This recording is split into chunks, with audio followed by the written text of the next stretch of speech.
I think aspects of OOP are nice, and there's sometimes I like things about it. Now, it just depends on to what extent you mean by OOP.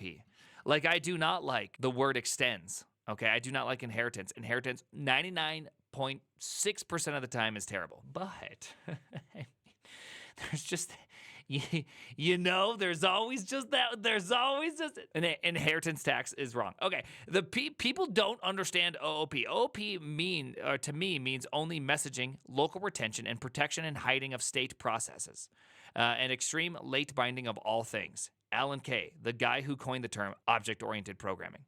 Okay. It seems like a lot of people dislike object-oriented programming.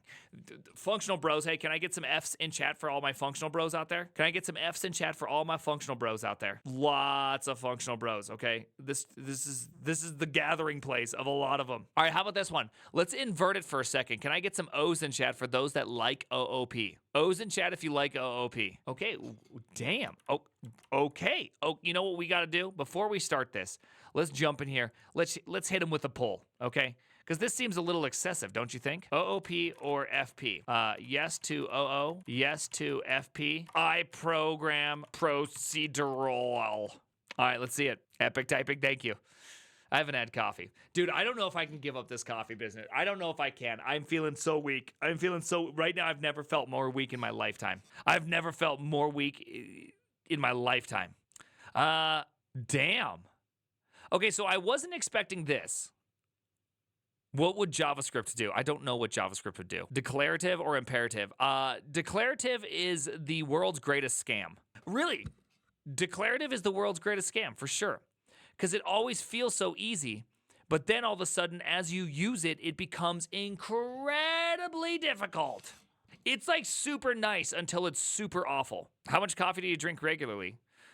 Couple cups. Anyways, okay, so it looks like we have more OOPs than FPs, and then we got this whatever this is, this procedural group. They're pretty heavy over here. That's why I like implicit returns. Shut up. You shut your dirty mouth. All right, so let's keep on going. Okay, it seems like a lot of people dislike object-oriented programming. The first things to come to mind when hearing these three letters are cars, inheritance, getters, setters, and object factory singletons. Yes, all of these are true.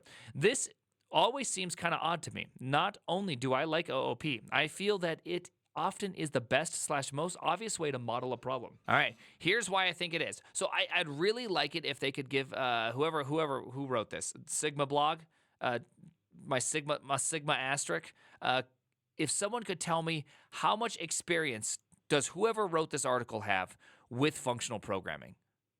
Because that's always the big thing that I see, is that you see a lot of people critique about how something is or is not, and they often have little to no experience in one category versus another. So I always do appreciate a little bit more of a, hey, this is, I've done years of whatever. Like, if he was just like, I was a full-time Haskell dev for this long, and he left Haskell, I mean, I'd be very curious as to his reasoning, okay? Because normally you don't leave Haskell. Just saying, Haskell mentioned, let's go. I think before anything further, we should probably define what we are talking about. Unfortunately, OOP is not well defined. For the sake of coherence, let's settle on a clear and unambiguous definition first. Okay, this guy is starting to sound like a functional programmer. We will be talking about objects a lot. So what are they? Most introduction texts to OOP use physical things like cars and animals to illustrate what objects are. And while that is not wrong, it's literally where the object metaphor comes from. Alan Kay was thinking in terms of biological cells and networks. It's certainly misleading because objects are much more than that. Okay. Peter Wegner writes, objects are collections of operations that share a state. Okay. Kind of like a curried parameter in a function. It's kind of like, delicious Rust, it has a struct and you can attach methods to it. The methods are the shared state, right? The methods share a state, right? I love that. If that falls into the definition of OOP, I love OOP. I love structs with functions. You love chicken curry? Okay, I get it. Mark Stefik and Daniel Bobrow define objects as the following. Objects are entities that combine the properties of procedures and data since they perform computations and save local state. Uniform use of objects contrast with the use of separate procedures and data in conventional programming, okay? Here's another definition by the Gang of Four. Object-oriented programming are made up of objects. An object packages both data and procedures that can operate on data. Procedures are typically called methods or operations. Like, if we're just talking about this, right now I'm on OOP train. I like my data. I like methods that work on that data. I find it easier to use in the world of LSPs. I don't like a bunch of functions because I find it harder to figure out what functions I need to call to do things. Whereas if you have a simple object that I can do a dot separator on and I get all the methods to manipulate and or do something with said object, I find it very easy and simple. So I'm curious where this is going, because where does the break happen? At what point do I say I hate this? Let's find out. Okay, that's a good start, but I still think an important characteristic of objects is missing. Maybe Tim Rensch can help. Objects are units of state that are generally opaque to the outside. This, I think, is an important part. We will see later why that is. An object can, however, provide the possibility to interact with its state by the means of message passing. Oh my goodness, method passing. I'm having a stroke. Haven't had coffee in 2 days. Message passing. Methods? Okay, yeah. Okay, wait a second. Collections of operations that share state, entities that combine procedures and data, units of state. What the hell is that supposed to mean? Meth. It's meth. It's meth, people. Well, it means that object is an abstract term, and an object can potentially be anything with state, that is. It can be a physical item like a car, an abstract concept. It can be a random piece of data with some sort of behavior attached to it. OOP just means we model our problem using these objects. That is it. I mean, if that is all the definition of OOP is, then I mean I'm on board. Yeah, then everything is OOP. Well, not everything is OOP, because some things aren't OOP. Like pure functional programming, functional programming in which you have no methods, then I would say yeah, right? Functions where you can only just pass in like structs, C would be not, C would be like just not doing it, right? I know the problem is everything OOP. Yeah. When lightning strikes a tree, whose behavior is that? I don't know. What are you talking about?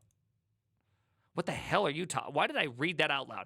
You might be thinking, hold on, we defined OOP without even touching classes. What gives? The answer is simple. Classes are not strictly necessary for OOP.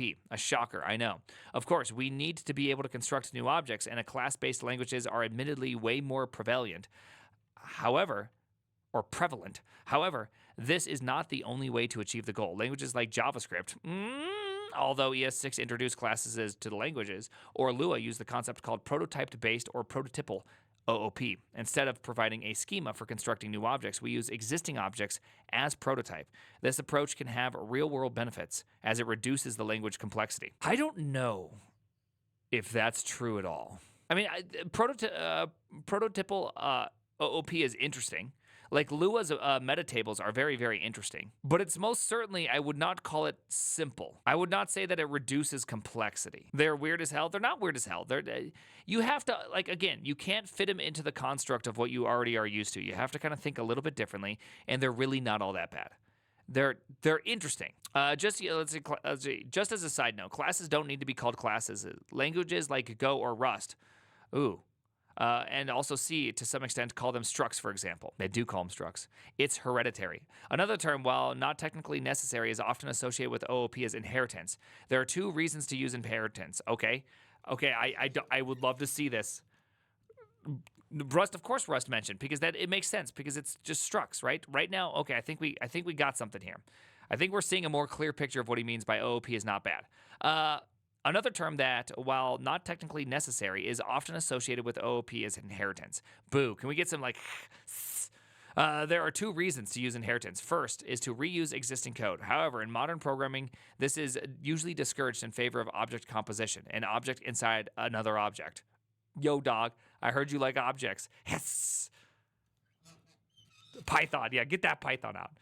Yeah, hell yeah, object in an object. The second reason, and to me the more important one, is for abstraction and polymorphism. The technical term is for this is subtyping. Yeah, I don't know. I have never met an inheritance chain that I really liked. You know what I mean? Just saying, I've just really never liked inheritance. Every time I've ever used inheritance, I've been upset about it. Inheritance is not OOP? Correct. Well, I mean, in some sense, he's saying it sort of is. But let's find out. Yes, I think the topic is important enough to warrant its own heading. Subtyping is not exclusive to OOP. However, it is a special significance here since it's the primary way of modeling polymorphism. The idea is to combine multiple different classes that share common messages, have methods with similar semantics, into a supertype that defines those messages. Now, the supertype can be used instead of us specifying a subtype. My favorite example of how subtyping can be used in practice is the Java collection framework. It defines interfaces. We'll talk about what exactly interfaces are. For example, use cases are lists, queues, sets, maps, as well as different implementations with different characteristics which support those use cases. Hell yeah. Hell yeah. Nothing like a good old-fashioned concurrent skip list, baby. I don't remember my I'm not even sure what I'm looking at. Link transfer queue is an abstract queue, which is an abstract collection, which is a collection, which is an iterable. Is that how you read that? See, I don't think inheritance is a good way to solve this. I think the trait system in Rust, or just being able to have, like, orthogonal types to this is way better, right? I don't want to have iterable as something I inherit from. This graph was generated from Java docs by scraping all known subclasses of collection and map and removing non-relevant nodes. Oh, okay. They removed non-relevant nodes, everybody. Non-relevant ones. This is actually a tightened up version of it. Thank God. I know. Whew. I mean, I wouldn't have been able to understand it otherwise. So let's say I want to process a list of data. I want to use a list interface everywhere. At the point where I instantiate the list, I choose array list since it's usually more performant implementation. That is not a sentence I want anyone to listen to because I do not know if that's true or not. It really has its time and place. Later on, it turns out that the program is doing a lot of inserts and deletes at the beginning of the list, which is pretty slow on arrays. To speed up the program, I can switch to a linked list without changing any of its type signatures. Side note, when calling a method, we need to know the actual class of the object, not just its declared class. Otherwise, subtyping won't work properly. This is called late/dynamic binding. Its technical execution is a bit tricky and is the main reason why C++ objects and object pointers behave differently. See vtables. Okay, I mean, yeah, interfaces are great. I think we all agree that interfaces are great, right? You love the collections API? There's a lot of good stuff in the collections. Interfaces are great. Someone said no. Of course interfaces are great. You love interfaces. Don't try to tell me you don't love interfaces. No? You don't love interfaces? Why not? Array list isn't an array. Yes, it is. It's an array underneath the hood in which stores the items. And then as the list exceeds its capacity, it reallocates and moves, often doubling in size. Commonly referred to as a dynamic list or a dynamic array. So no one can tell me why they don't like interfaces. Interfaces are fantastic. Is Go slices array list? Go arrays, the make arrays, they act like array lists. Yes, that's why you have, I assume they're probably an array list underneath the hood. I assume they're not linked list. They're dynamic arrays, yes. Let's see, I love contracts. I read every sentence. Interfaces stole my girlfriend. Okay, you guys aren't helping at all. I think we can't and shouldn't talk about subtyping without mentioning behavioral subtyping and Barbara Liskov. The basic idea of behavioral subtyping is that a subtype should behave in a way similar to the parent type. Barbara Liskov, who later won a Turing Award for her work on programming languages and OOP in particular, formalized the concept in 1987 into strong behavioral subtyping. A subtype should be able to use in every situation its parent type can be used in. Okay, this sounds like she created inheritance.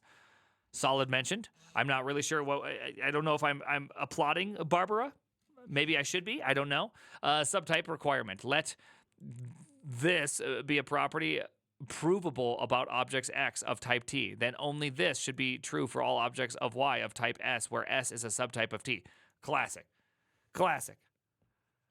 Just get it together, people. What are we reading? Haskell? Ah, yes. Yes. Okay, let's try to understand this. Okay. This is a property provable of objects X of type T. Then this should be true for all objects of Y of type S, where S is a subtype of T. I'm not really sure. The problem is I don't quite understand what this is trying to say. Is this a function that takes in parameter X? Like, what's its meaning? No, I'm not saying the word phi. I'm saying, speak English. Stop speaking them Greeks, boy. This is called Liskov's substitution principle. I won't go into details here, but the basic idea is that any precondition for types, data, or state for parameters cannot be stronger than the supertype, while any postcondition for results cannot be weaker than the supertype. The notion is related to the design by contract methodology that started to pop up around the same time.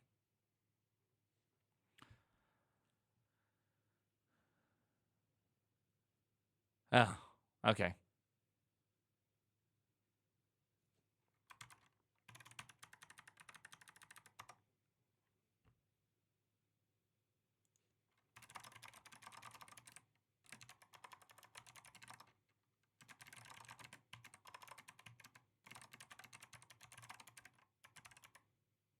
Did I get that correct?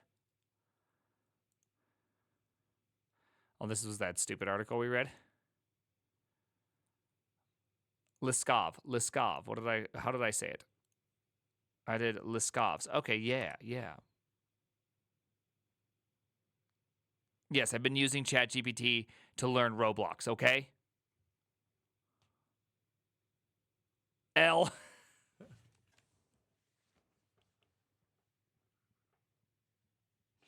I got hit with the L there. L. Okay. Is one of the 5 solid principles of object-oriented programming and design formulated by Barbara Liskov in 1987. It states that objects of a superclass should be replaceable with objects of its subclass without affecting the correctness of the program. In practical terms, it means that a subclass should extend the behavior of a superclass, not alter it. Here is a practical example to illustrate Liskov's substitution principle. Superclass bird. Ka, bitch! Ka! Subclass sparrow. In this example, the bird class has method fly, and the sparrow class, being a bird, naturally implements fly method. Adhering to the LSP. However, the ostrich class, although a bird, cannot fly and raises a not implemented exception. This violates the Liskov's whatever principle because it changes behavior of the superclass method, leading to unexpected behavior. Yep. Yes, it does. That's because this just never works. OOP disproven by ChatGPT. Bird. Flying bird. Okay, so this would be how you do the correct version of it. Oh my goodness, it is. It is like communism. You just have to do it correctly and then it works. Gosh dang. Gosh dang. I've been wrong this whole time. Okay, that's okay. I guess I get this. I feel like this isn't it doesn't have to be with. The thing I don't like about this in general is that there's so much more subtyping you have to do whenever you use inheritance as opposed to having a behavior you can attach to something. Like, that's why I do like Go or Rust, is because I can just have a struct, and then I just make the struct just have more behaviors and be usable at any point in interface that I fulfill. Like, to me, this is just a 9,000 times better version of solving this exact same problem. It's just so much easier. Because whenever you do this, like, think about how many things you have to get correct, right? You have to get it correct to the point where you actually make sure that you don't bork this principle. But let's be real here. Whenever you use this, whenever you've done inheritance, you've borked this principle at some point. You work at a place that borks this principle. No matter what, this thing is always broken. You done effed up. You done effed up, Aaron, every single time. Sparrow, bird, iterable, drawable. Yeah, exactly. And so you end up making these, this is what always happens whenever I see someone try to do OOP right, is that you end up getting this really, really, really long chain where you have to go through like 15 different classes to figure out what the hell's happening because it just doesn't work. Because everything has to be so gosh darn narrow. This is an extremely correct solution, but it ignores the practical reality that implementing it fully and more complicated than the context management overhead of not doing it all. Yes, exactly. Precisely. It's always so simple. It's the same reason why I always shit on like any example app people give me. Like, look at how easy React is. Do you see this example app? Or look at how easy it is to use Redux. Look at this sample app. Look at how easy it is to use HTMX. Look at this sample app. The reality is that real applications take everything that you like and pour a gentle amount of just shit oil over it and just ruin everything. Okay? Ruins everything. Every good concept just turns awful when you use it in reality. Shit oil. I didn't have anything there. Okay, my brain. Okay, I haven't had coffee. Okay, just let me PB. All right, in some cases, we don't care about the code sharing aspect of inheritance, but still want to profit off of subtyping. We might never actually use the supertype implementation of the methods and can therefore omit it entirely. This is in fact so common, it even has a name: virtual or abstract methods. You know, Rust does have some things that are very similar to this in the sense that you can do traits, and then if you have enough methods defined on a trait, you can even do trait default implementation. Have you seen that?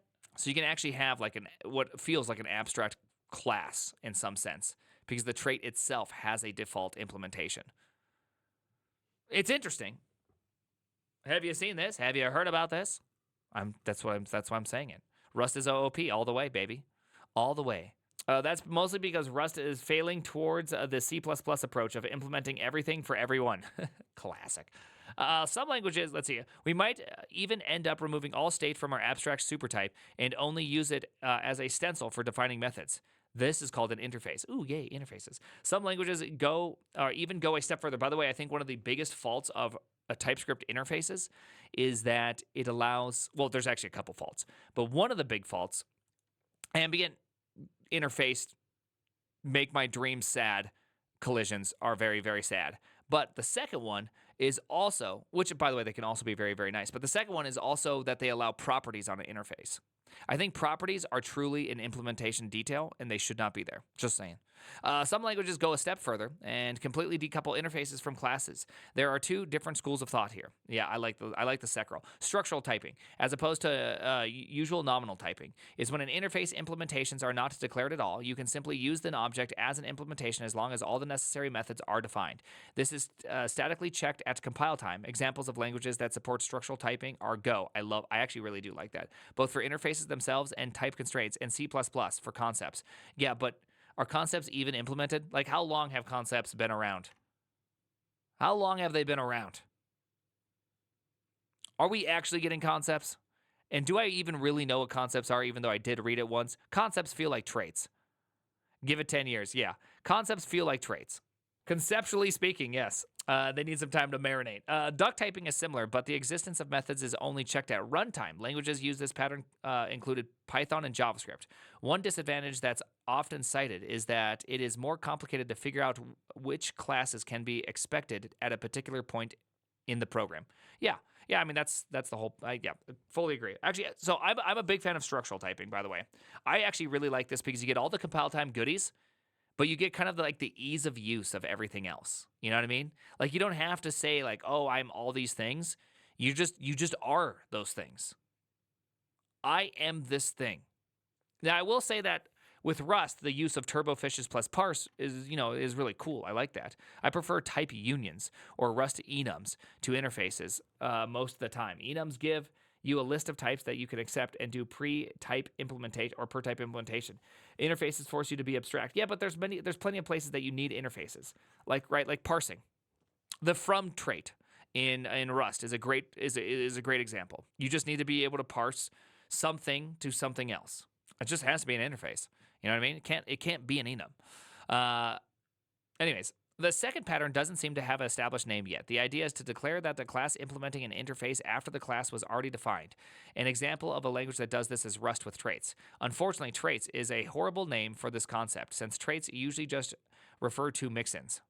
I've heard the term extension traits in reference to extension methods in C#/Kotlin.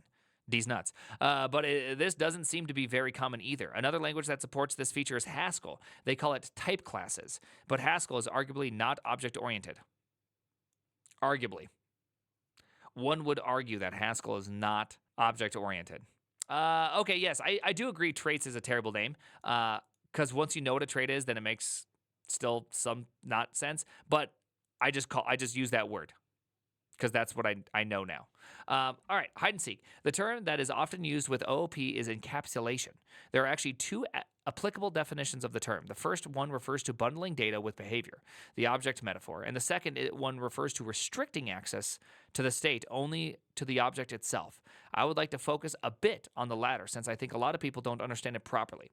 Encapsulation is the technique for minimizing interdependencies among separately written modules by defining strict external interfaces. So why is it important to restrict access to state? Well, there is multiple reasons. We could argue that it would violate Liskov's history constraint.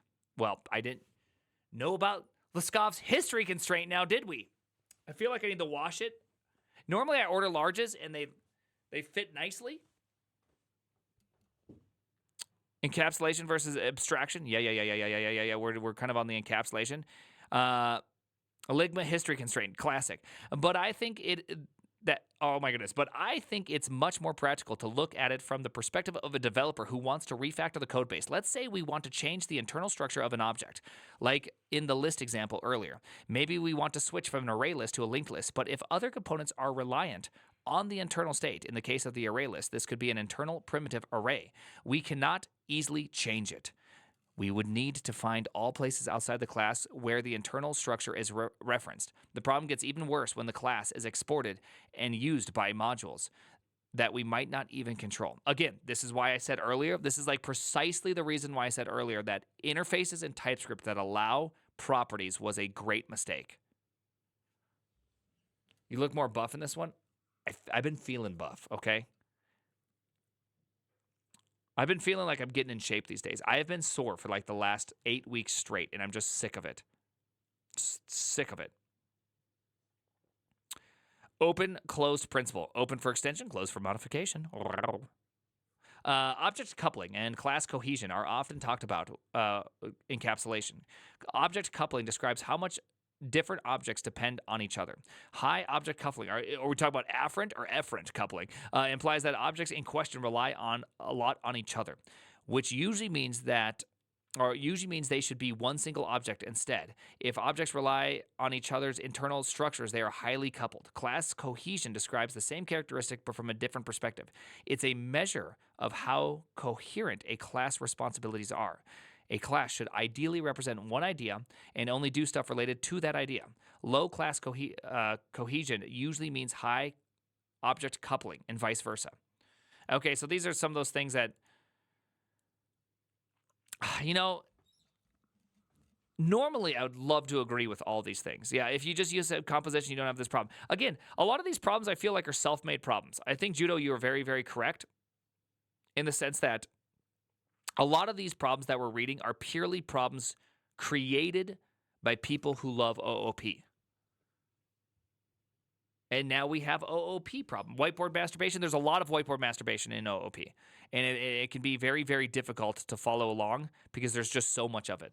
I'm not sure if you've done any object-oriented programming. You've heard something like, don't use public properties in the sense of member variables at some point. And this is true because public properties expose the internal state and can potentially cause high object coupling. However, as with any dogma, it is usually a good idea to question it. In this case, the complete guideline is don't use public properties, use getters and setters instead, which is completely wrong. I would actually agree with this completely. Getters and setters are such a waste of energy and mental headspace. In terms of encapsulation, getters and setters are just as bad as public properties, exactly, as they do nothing to prevent object coupling. If you have a class without any methods besides getters and setters, it doesn't really fit our object definition. A term that has been used for this is record. By the way, if you just have getters and setters, like real talk, getters and setters are just slightly less convenient properties. You're still just as... I mean, I know that C# has get and set. I just don't understand the purpose of most getters and setters. There's like very few getters and setters that make any sort of sense. But what's the point? People just want to not have properties. I don't know what the point of getters and setters are. You want to be able to programmatically be able to define a definition without having... Getters and setters are by far highly one of the most, like, I swear it's one of the biggest lies in all of programming. I guess we're going to have to do something really quick, aren't we? Let's go like this. So let's just delete that. I know C# has a version of them, right? I don't know where my music is, but anyways. So imagine you have a private, foo. It's a number, okay? Am I on JS or TS? Ah, crap. I'm in JS here. Let's make this TS because it makes it more clear, I think. Anyways. Oh, okay. There you go. Shut up! Anyways, so we have this foo, right? And we have this private. So then we can have these things like, here, we'll call this private underscore foo. You know what I mean? Then we'd have something like get foo that returns a number that returns out this dot foo. Look at that. X v value, right? Void, and then we go this dot foo equals v. Okay, fantastic. All right. Oopsies. FV, what is it? Number. There you go. Let's see. Cannot have type annotations. Okay, shut up. Shut up. All right, so that means we can have a new foo right here, and I'm going foo.foo equals 1, 2, 3. Dude, just use an effing method at this point. Can we all agree that you could put some more logic in this, right? You can definitely put some more logic in here that you want to do, right? You could have some sort of calculated method. What happened if you had something like this, right? Bar. And so then you wanted length, right? And that was this dot foo plus this dot bar, okay? So that means I'd go something like this. What is my length, right?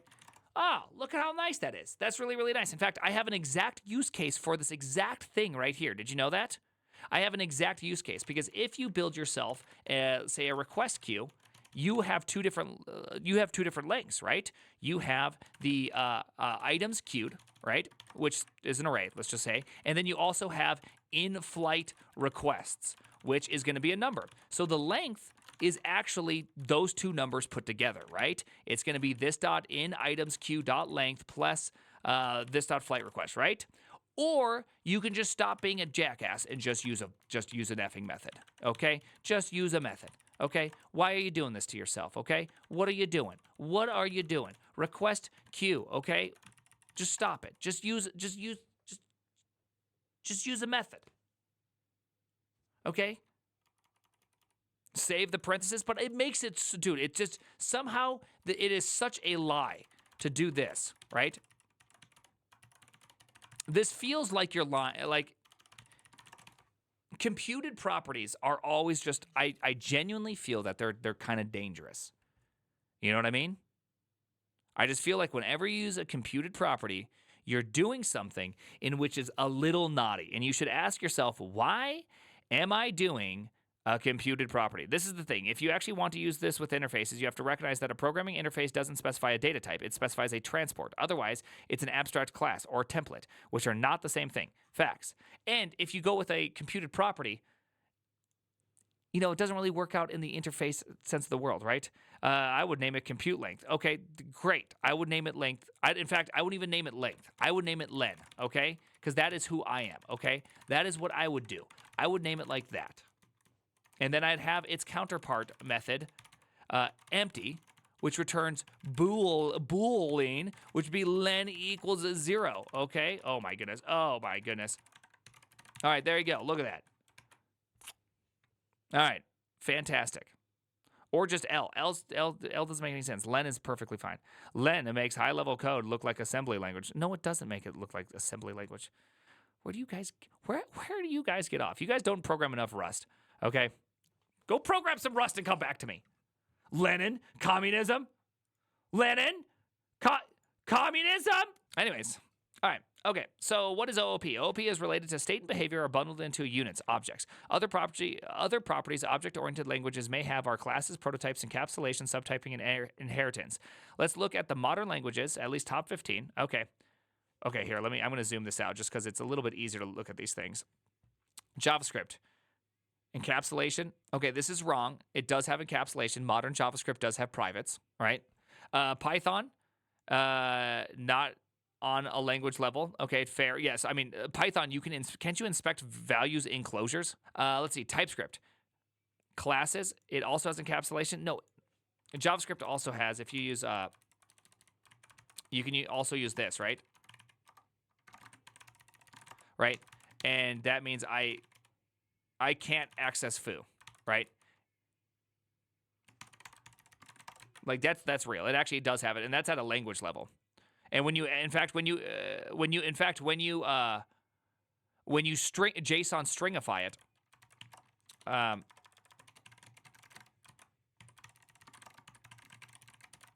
so it is actually at a pretty high language level. Dang it. Get rid of all this crap.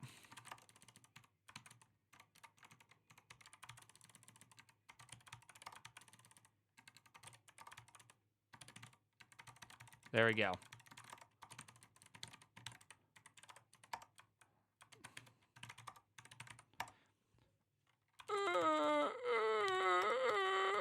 Get the hell out of here. Okay. Cool talk. Cool talk. Okay, cool talk. Cool talk. I don't know what that is. Why is my LSP breaking? All right.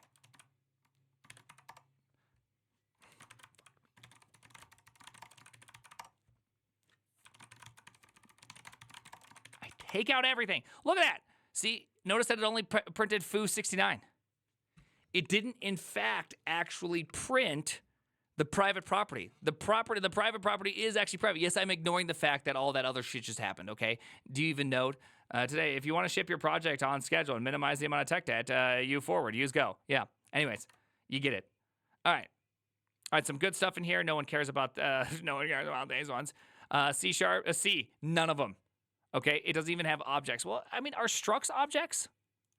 I don't know. Are structs objects? I guess you can't quite say they're objects because a part of his definition of objects are they have function pointers, right? They have methods. So you can't say it. No, they're just structs. They're just memory.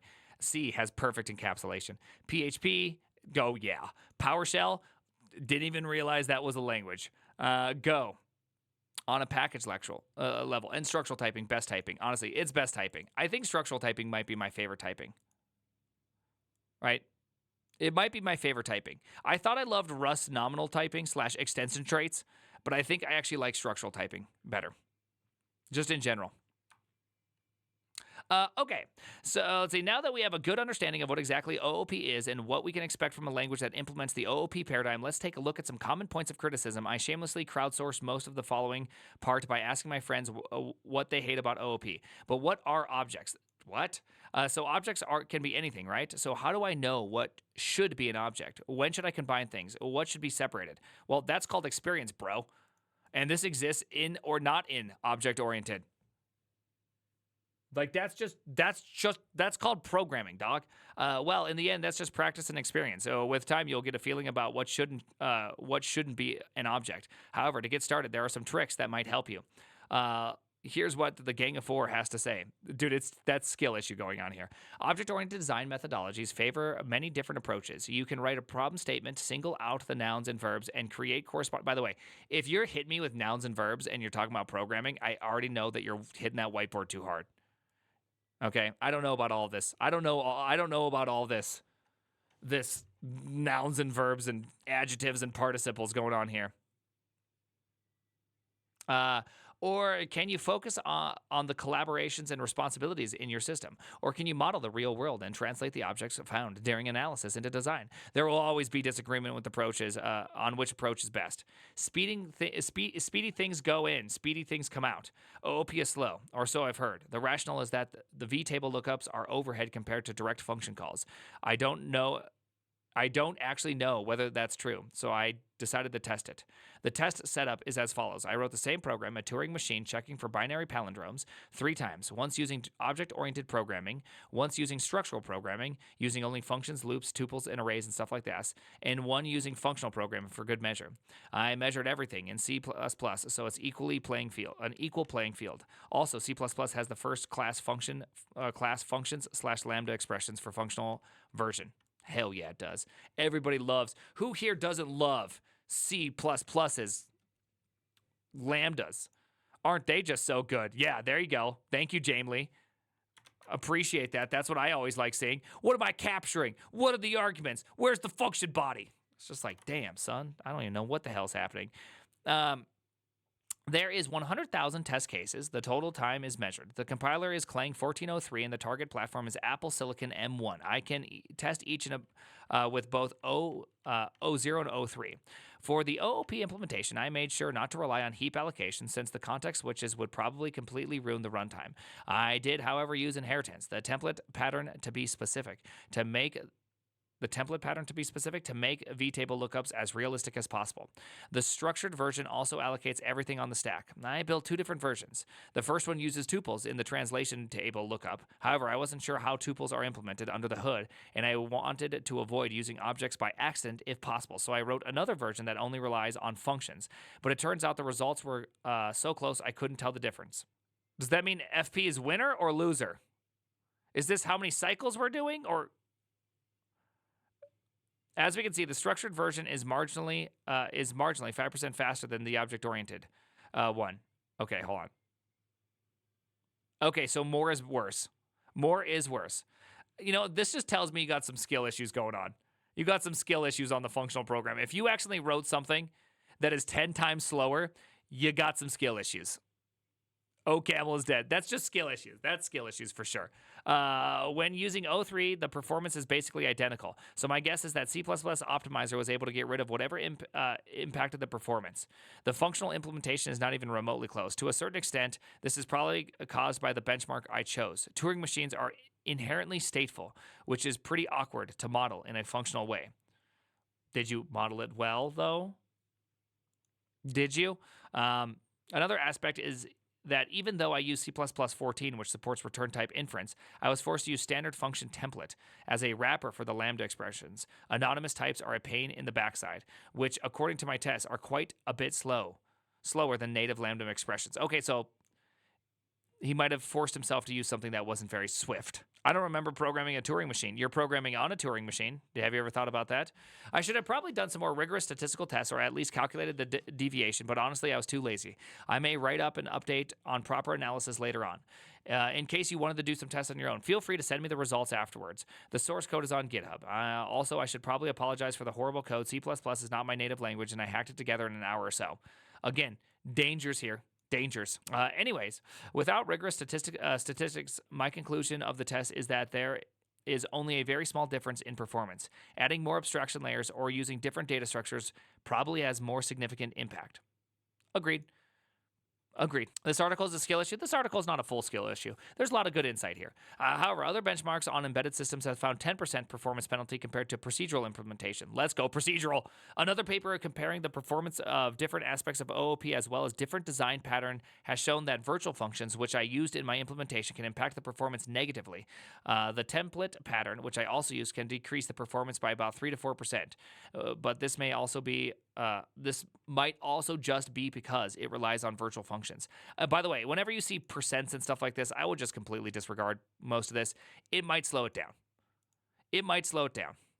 All right, abstract nonsense. For some reason, OOP leads us to overcomplicate everything. We needlessly build abstractions on top of abstractions, seemingly for the sole purpose of making pretty UML diagrams. Okay, this is a pretty good argument, but this works for every type of programming. Can we agree to that? I think that anybody that has the ability to program in a more abstract language will, by the very necessity, make more complicated and abstract things. The startup not only has increasing net worth, but also increased net girth. Thanks, Pick. I hope that girth is feeling quite girthy. The thing is, it's caused by how we use the tools, not the tools themselves. My suspicion is that most of these issues arise from developers wanting to be clever and build generic solutions to cover every possible future development. Yep, exists in every single language. I think a lot of this can be avoided by adjusting the workflow. Specifically, if the end goal is not determined from the beginning, don't plan on every eventuality from the start. Only plan for what you need, you'll need. Dude, I love this. This is so good. This is so good. This is like the greatest piece of advice in this entire article right here is just build what you need. Stop. The requirements might change later on, so your amazing, highly generic solution that you worked on for 4 weeks straight might not be used in the end. A waste of time. Facts. The threat of get and set. OOP is so verbose. There is so much boilerplate. Getters and setters, for example. Sigh. This is a personal pet peeve of mine. We touched on this earlier, but I would really like to hammer this part home. If you really need getters and setters for every single member variable, it's probably not a proper object to start with. Also, bad programming, skill issues. I'd highly encourage reconsidering your object model. Try to reduce coupling. If it's really a record class with no internal behavior, everything might as well be public. There is hardly a point in using getters and setters. A similar thing, though admittedly it's better, applies to properties in languages like C#. C# mentioned. Damn it, we got C# here. Of course, code generators like the infamous Lombok. C# people. Classic C sharper. The only reason for the use of getters and setters over public members is whether or when there is some additional logic like validation of invariance, for example.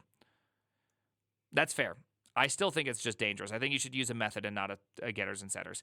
Kind of related. If you have a value object with no setters but a lot of getters, make sure to not accidentally expose a modifiable reference to same internal state. Otherwise, you've got setters. That's not intentional. Ooh. Okay. Okay, this is this looks like kind of like the last one. Object factory singleton. I guess there are two topics that fits this heading. The first being naming madness that has been established in enterprise software development. This is, again, not a per se an issue with OOP, although for some reason it seems to happen a lot more in OOP. This is more of an issue of OOP, dog. I happen to be a Calvin Henney fan, and he gave an amazing talk on naming in programming at Dev Week 2015. Among other things, he talks about how naming can influence modeling. I highly recommend watching it. Okay. On the second topic, it is a rabbit hole of design patterns that are often blindly applied, seemingly without any thought on why exactly. Specifically, the factory pattern has some valid uses. But because people overuse that pattern so much, it's now synonymous with unnecessary abstractions. Everything's a factory. C# is a really good programming language. You watch your mouth, Judo. We don't compliment it out loud. There are some courses also, there are, of course, also established patterns where you should really have a damn good reason to actually use it, at least in a strictly object-oriented context. Singletons, for example. Singletons is, in essence, just a fancy name for global variable. Great. Fun little side note. In the Spring framework, beans, by default, gets a singleton scope, meaning, if not stated otherwise, every single bean is global. Your beans are global, boy. The dream of Spring. Another thing I've been noticing with modern enterprise applications is that they're actually not object-oriented. Entities, DTOs, are records, not objects. Beans, services, repositories don't hold state and could just, well, be plain functions in modules. We are using languages that force us to think in classes with architectures that don't require objects. Spring Boot could just as well be written in C. It's pretty sweet. It's pretty sweet. Maybe Spring is not that bad. Maybe Spring's not that bad. Maybe I like Spring. I don't even know. What a ride. In my longest blog post so far, maybe a bit too long. I'll make sure the next one is shorter. I also found it really interesting talk by Barbara Liskov about abstraction, but I just wasn't sure where to put it, so here you go. I particularly like the stab against Python for throwing encapsulation out the window. Anyways, I hope I could shed some light on the topic. Maybe you've learned something, or at least you found some of my ramblings somewhat entertaining. See you soon. Sigma. It's good. I actually really like that. This is Sigma Grindset. I actually really like this article. There's a lot of good things in it, but at the end of the day, I still don't quite understand OOP. You know, real talk, I still think the problem with OOP, the problem with any of these things is that they're all accomplishing the same goal with slightly different approaches. And I think at the end of the day, one reason why I've grown to like Go so much in the recent time is that it just forces you to be stupid. And by forcing you to be stupid, I find myself highly productive. Simple is not intuitive at all. You got to quit regurgitating dumb phrases you read on the internet. Okay, I know whose blog post you're effectively quoting word for word. It's not that great. The internet is always right. Just saying. The prime C is always... Okay, I haven't had coffee in a couple days and I'm angry, okay? Simple is good, nodders. Simple can be very, very good. And in most cases, simple is good enough. It just depends on how simplistic you have. You just don't want to exceed a certain line of simplicity, because once there's a certain line of simplicity, then it becomes very difficult. I don't think Go is a great language. No one ever said that. It's a very mid language. It just is very, very practical. Is Rust simple? Rust is neither simple nor easy. Take that a step further. I think that languages with a better modules and interfaces had become more popular sooner. We wouldn't have gotten microservices hell, and we would still be on a lot of monoliths. Potentially. Maybe. Go is so mid, it's good. Yeah, it's super mid. It's pretty good. He quit caffeine too? Yeah, nice job. Nice job, him. What is a great language for you then? I like Go. It's a great shitty language. It's like a great shitty language, and I like to use it, and I enjoy using it. We'll see if I keep on enjoy using it after a year. I'm going to give it a good year of trying to build a bunch of little things in it, and I'll see how I feel at the end. You know what I mean? We'll see. We'll see. Anyways, become Grug Brain. Use simple things. Okay? It will make your life easier. Just trust me. Just try not using as complicated stuff. Try HTMX with Go. Enjoy it. The name? You know what the name is, and you'll shut the hell up.